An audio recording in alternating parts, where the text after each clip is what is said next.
Well, I've had to scrap everything I was going to say. In the last 5 minutes, news broke, predictably in the war foghorn, the New York Times, that Joe Biden, whether he is sentient and knows about it or not, has lifted his previous embargo on the use of American long-range missiles, the ATACMS system, which can strike deep into Russian cities and will do so if not revoked. The problem is, Vladimir Putin already said such a decision would mean war between NATO and Russia. Maybe they think Putin is bluffing. I'm here to tell you, as someone who sat with him in Kazan just a couple of weeks ago in Russia at the BRICS conference, he ain't bluffing.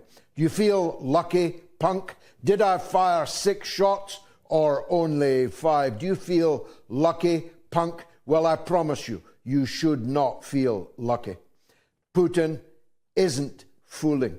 He will regard any such use of long-range Western NATO missiles striking inside Russian cities, killing Russian citizens in their homes and at their workplaces as a casus belli a war between Russia and NATO. This is no small matter. Dwarfs everything else I was going to say in this monologue. But let me try and explain just how serious it could get. The Russians will have to respond to any such missile strikes. They have bombed everything that can be bombed in Ukraine without turning on the civilian population, which they have no intention of doing, figuring that this would only rally the people of Ukraine behind their regime just at a point when the people are turning against Zelensky in a very formidable way, but also because they regard the Ukrainian people as part of them, as indeed they have been for many centuries. This mere interregnum of Kiev defying Moscow is, of course, an anti-historical phenomenon. The Collins Dictionary, the Oxford Dictionary, in 1945 described Ukraine as the borderlands of Russia. That's how the Russians see it.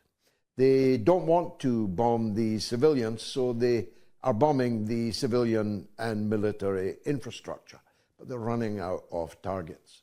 How then are they going to respond to these long-range missiles? Well, I think I can tell you without betraying any confidences that they will strike NATO assets, and very, very powerfully indeed.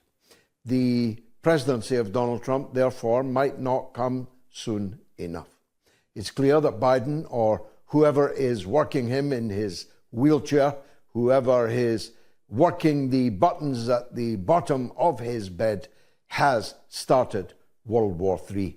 Because once conflict, direct conflict, between Russia and NATO begins, no one can tell where it's going to stop.